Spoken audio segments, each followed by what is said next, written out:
What's going on, everybody? I got a pretty neat comparison for you today. So this is one of those, what I like to call a battle of old enemies. As we all know, just recently, Sig Sauer's P320 won the U.S. military contract, dubbing it the M17.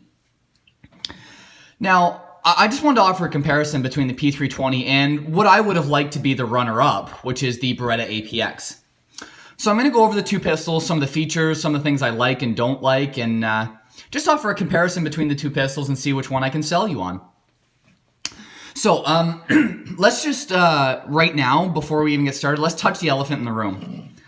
The Sig P320 and its not-so-drop-safe problems. So as we all know, not too long ago, the P320 had issues where it was not drop safe, meaning if you drop this gun at its back end at a 30-degree angle, something like this, there's a very high probability that that gun would discharge, which, needless to say, is a very dangerous safety issue. Now, Sig Sauer has since fixed the issue. As you can clearly see with this pistol, it's got the upgraded trigger to it. Sig is dealing with it. I know there's all those memes. Oh shit, we're out of grenades. Quick, throw the P320s.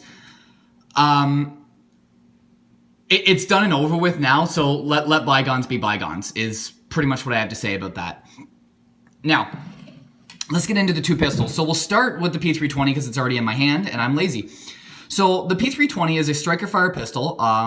As you can clearly see, a very large one at that. And it set the bar, regardless of how you feel about the P320 or any of its competitors, the P320 set the bar for modularity. So what do we mean by modularity? That's kind of one of the big things. Well, if you look at it, the P320 has the ability to literally take the entire firearm chassis out of the grip frame and boom, you could pop it into something else. So grip sizes, compacts, full size, you could literally take the entire chassis out. I'm not going to do it in this video just for the sake of time, but there's probably 24 videos, if not more, on YouTube right now about how to take that out. But you basically just rotate this down, pull it out, pull the chassis out. And this gun essentially can be put into anything. So you could have a full-size gun, and with the pop of a pin, snap it into a new grip, snap on a new slide. You've got a whole new gun in a compact size, and if you wanted, a different caliber. So with that chassis, you have the ability to go from a full size to a compact, 9, 40, and 357 Sig. That's pretty modular if you ask me. Now, yes, Sig did set the bar for that. And yes, obviously it did have issues in the past. So let's look at the modularity as well as the frames first. So the P320 comes standard with a 17-round capacity magazine. Here in Canada, it's just 10. On the grip itself, if I can get the camera to focus. There it goes. You can see you have very slight laser texturing. I'm not sure, it's either laser or mold. It's kind of hard to tell this day and age. But you can see there is some texturing on the back, front, and side straps. It's not overly aggressive, but it does what it needs to do in your hand. It's not overly aggressive like something you would see with the Smith & Wesson M2.0. On the base of it, you can see it's got tabs, edges on both the sides, so in the event you have a malfunction, you need to rip the magazine out, you can do so. Working our way up, you have a triangular style magazine release with, as you can see, serrations on it. Works really well. It's a little stiff, but not too bad.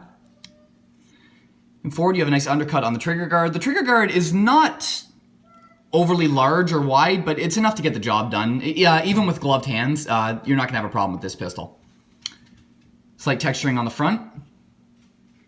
You also have a full, like a rather large undersized Picatinny rail, which is always great. So any lights, lasers you wish to attach to your firearm. Takedown levers on one side. You have ambi slide stop, both sides of the pistol, as you can clearly see. Looking at it, standard 3-dot sight variation. This is just the contrast sights. This one does not have the Sig factory night sights. Excuse me.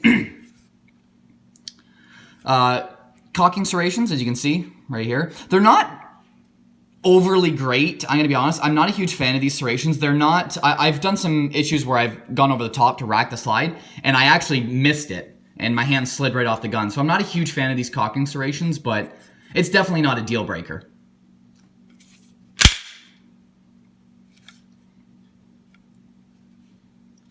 Now, if we look at the Beretta APX, we'll start from the bottom. Magazine, again, is 17 rounds. 10 rounds in Canada. The APX has a much more aggressive backstrap to it. You have something almost similar to that of like the Glock RTF2 style on both the back and the front straps.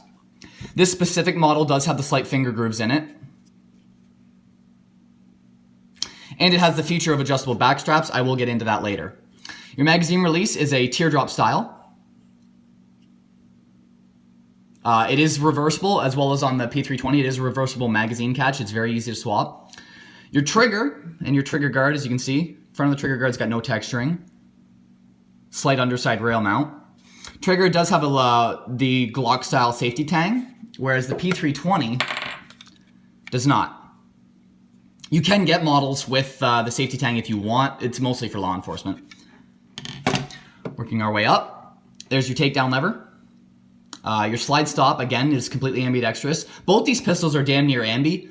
They come set up for right-handed shooters, but you can change them to a left-handed shooters with the swap of a magazine release. Sights are, again, 3-dot style. Factory, just 3 dots. Nothing fancy. Both pistols, by the way, have metal sights, which I think is a great thing because plastic is not the best option, especially when it comes to a sighting system.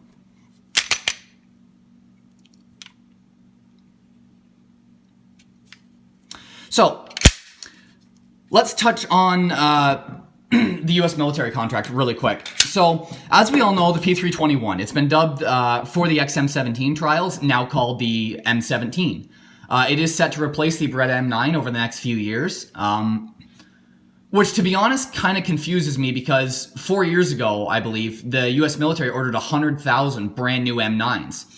That order has not yet been completed. They're only, as far as I'm aware, about just over halfway through that order with 50,000 pistols delivered, which means they have more that they still are shipping brand new to the Army to satisfy the contract. And now all of a sudden they're buying P320s. I don't know politics. I'm not into that whole thing, but I figured I'd just say it. It just seems kind of strange to me. So the next question you're asking is probably, why am I not comparing a Glock to the P320? Everybody's done it. The other reason is I thought this would be a very, what's the word I'm looking for? Poetic comparison. Now, the reason I say that is because the Beretta M9 beat the Sig Sauer P226 for the XM9 contract 30 years ago. And I personally would have really liked to see the APX go into the finals against the Sig P320 to determine the Army's next pistol, the United States military's next pistol. I thought that'd be just very poetic to see the old rivals go at it again. Now, as we all know, the Sig Sauer P320 won. Most people, however, are not happy about how it won. So, for those of you who don't know, the XM17 trials were never actually completed. They never finished testing the pistols against Glock and Sig Sauer. Beretta, oddly enough, this actually surprised a lot of people, didn't even make it to the finals. Now, the reason for that, according to my research, the APX was not a completed system. The Army, Beretta put pretty much all its hats in one bag. They were expecting the Army to fall in love with and want the M9A3. So when the Army declined and said, no, we're going after a new pistol, and then they released the requirements, Beretta, while yes, they were working on a striker-fired pistol, they kind of rushed production a bit to try and at least get into it. They had variations of the APX. It was not exactly like this, competing, but it honestly just wasn't ready. Beretta wasn't ready to introduce this to the XM17 trials. So it went down to Glock and Sig. Sig won the contract not because it was the best pistol, but because it was the cheapest. Now, if we know anything about government contracts, we know it always goes to the lowest bidder. Now, according to the Army, the Sig P320 and Glock 17 both did what the Army required them to do. It's just the Sig P320 was just shy of $100 million cheaper for the contract. There's no question to that. You can't pick a Glock just because, oh, it's a Glock. You won't do that. It's just, you don't buy bulk scale at $100 million and cost more because Glock. Now that's the argument, unfortunately, we see from Glock people. Well, no, Glock's more reliable, Glock's better, Glock's this, Glock's that. I'm going to be real with you. Glock, Sig, Smith & Wesson, Beretta, you take any of those pistols and you shoot them enough and you don't maintenance them as much as like, someone who personally owns a firearm, they will start breaking down. There's no ifs, ands, or buts about that. Even Glocks at some point will start breaking down, and you'll hear the complaints that you hear about the older M9s. Oh, it's an unreliable piece of garbage, blah, blah, blah. It's time kills all, including Glocks, any firearm. Now, how the Sig P320 is going to hold up in the U.S. military is its own question. Either way, I personally congratulate Sig on winning the contract. I think it's great for them. It's a lot of job security for the employees at Sig. Now, let's get into the pistols, because we don't really care about what the Army's doing anymore. That's done and over with. So, Sig Sauer, when it came to modularity and their backstrap system, Sig went different than every other manufacturer out there. Sig Sauer chose the option that instead of adding adjustable backstraps and side straps, they want you to change out the entire grip module itself. So, I'm going to grab the old one here. So this is the one that came factory on the pistol, and this is the new one. So basically what Sig Sauer did is they released a model like these, backstrap or grip frames like these, grip modules, in a small, a medium, and a large. Now, personally, I'm just throwing my personal opinion out there. I think that was a dumb idea. Now, the reason I say that is because, well, for starters, changing the entire grip module out is more of a pain in the ass than changing a backstrap. That's just a cold, hard reality. Yes, the Sig Sauer is very fast at doing it, but again, personal opinion.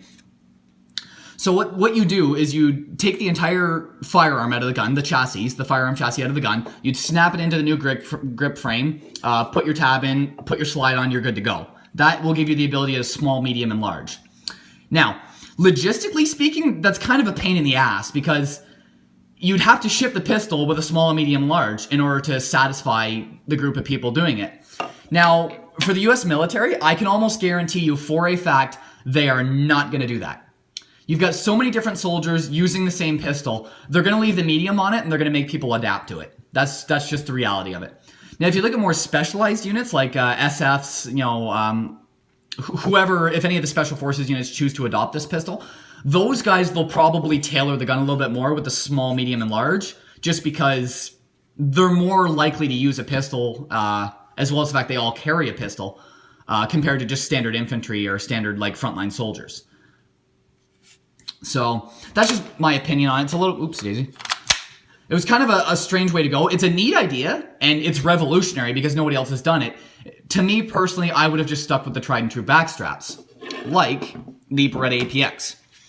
Now, the Beretta APX does, again, have the removable chassis and give you the ability to swap the grip frame just like the Sig P320 does.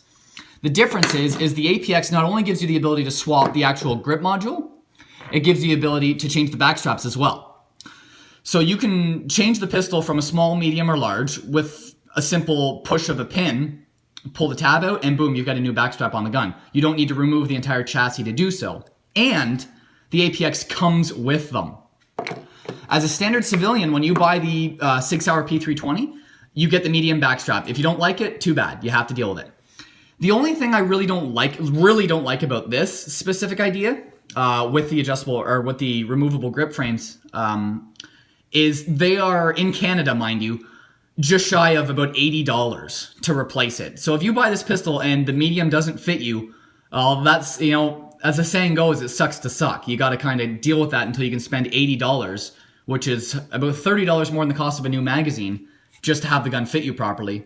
Whereas something like the APX will give you that right out of the gate. So that's one of the gripes I have with the P320. Now, ergonomically, goddamn, this gun is comfortable. Like when you put this in your hand, now I have fairly small hands, I'm not gonna lie. Like a medium glove is almost just a hair too big for me, but the small is too small. So you can see this gun is fairly big in my hand almost, but it is extremely comfortable. It's so ergonomic that it surprises you, because generally with guns with removable backstraps, I put a small backstrap on. Like the Beretta APX, for example, currently has the small backstrap on. Now, if you see my hand wrap around it, you can see it fills up my hand a lot more. Now the APX, ergonomically, if we talk about just the grip, in my opinion, is superior to the Sig P320. It's so much more comfortable. And you have a substantially lower bore axis. Now, the P320, the bore axis reminds you of Sig. It is high, it is tall. The bore axis is higher than I would like it to be on a striker-fired pistol. Now, mind you, felt recoil is still very minimal out of the 9mm, so I can't complain too much about bore axis. That being said, this does have more felt recoil than the APX. While it's negligible, it's still enough that you can say, yeah, this definitely kicks more. Now, a question I get asked a lot, especially about the APX and its cocking serrations, is will this chew up a holster? A lot of people are actually really worried about that this will chew up a holster, because some of these are actually quite sharp.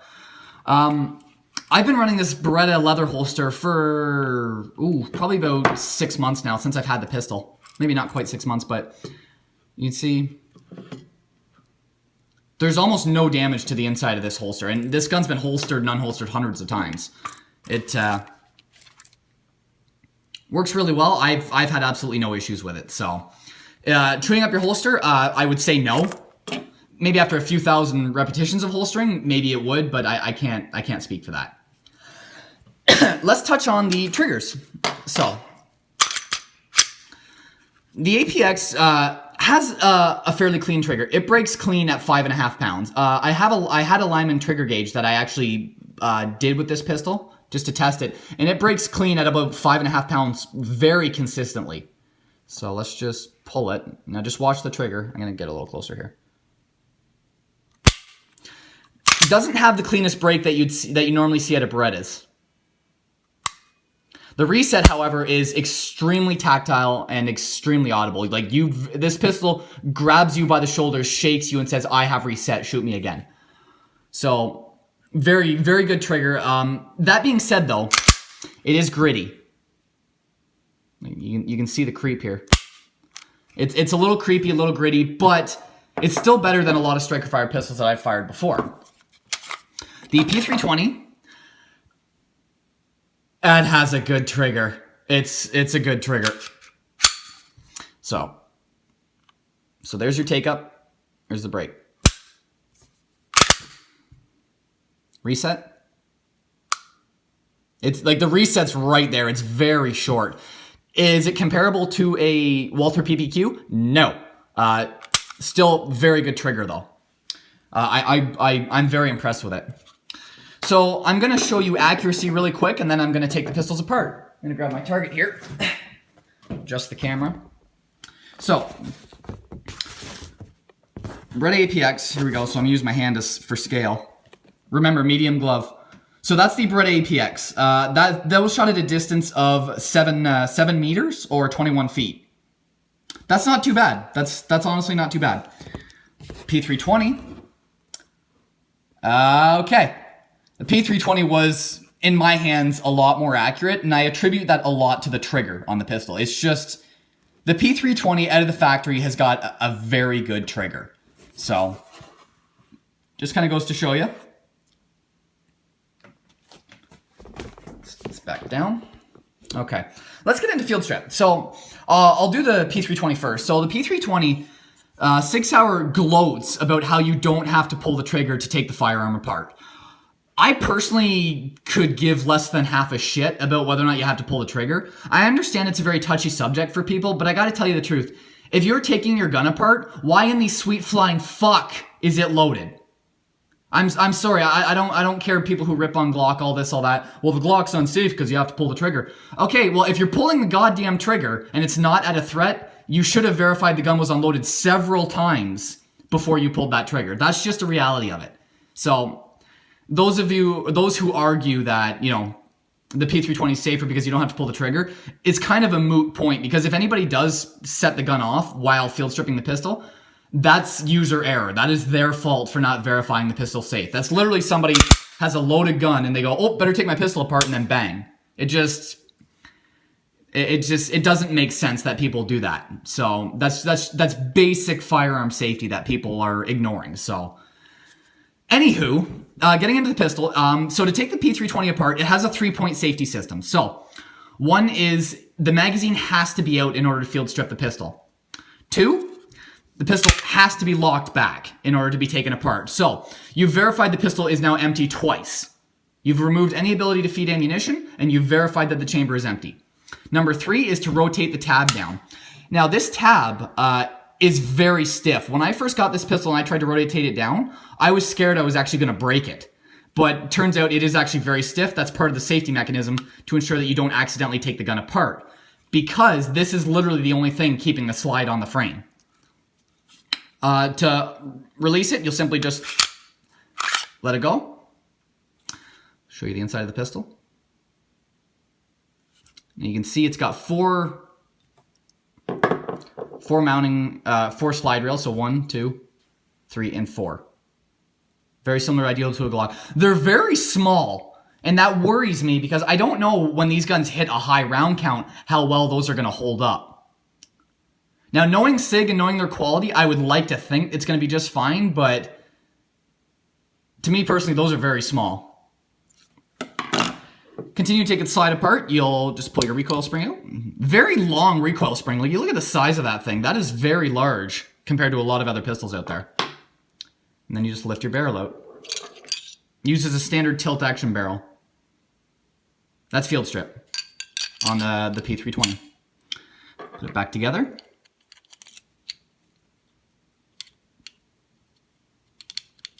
There we go. I'm going to leave this stripped apart just for a second because I want to show you something. So with the Beretta APX, you have 2 options. Again, the magazine has to be removed. With the APX, you have the option of pulling the trigger or decocking the pistol in order to disassemble it. For this specific demonstration, I'm going to show how to decock it and disassemble it rather than pull the trigger just to satisfy anybody who doesn't like pulling the trigger. So right now the gun is cocked. Like it's cocked, locked, ready to rock. So right here you have a little button. So right here is your takedown pin, and there is your decocker. So you have to pull the pistol slightly out of battery to get this to go. And you'll take either the tip of a bullet or a pen or something, and you hear that click? That just decocked the pistol. So now the gun is no longer cocked. So now I push in on this button right here. It is very stiff. Push in on that button, rotate that down, and you'll see the slide will jump forward. And I simply just slide it off. Looking at the inside of the pistol,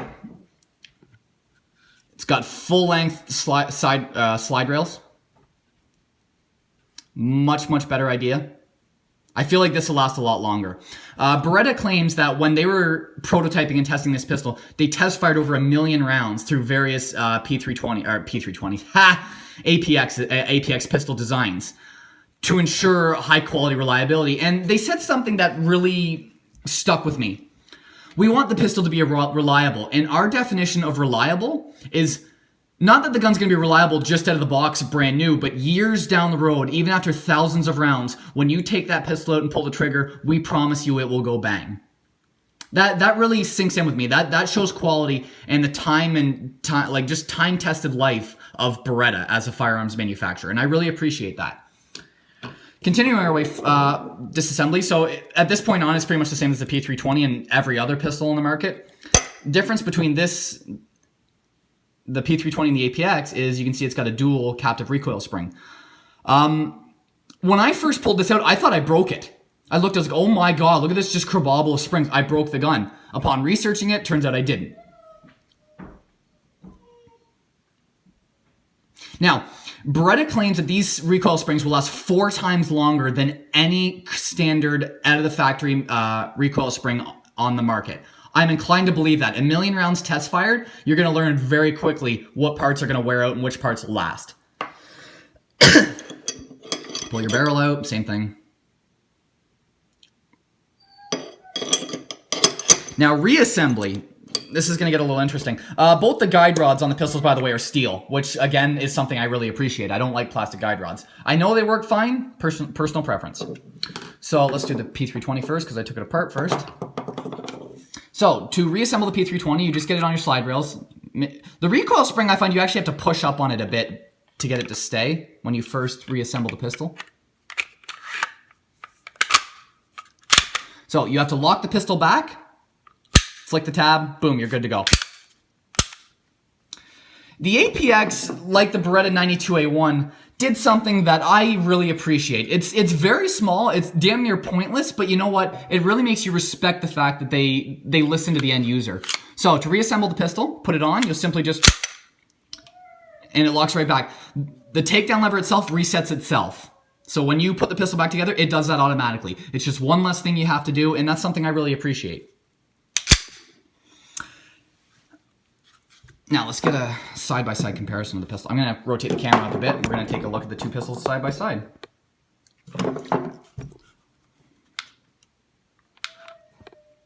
So you can see the P320 overall is a larger pistol. Slide width, the APX actually looks really big. It looks big compared to the P320. When you hit the widest point on the 320, it is the exact same size as the APX. Fun fact.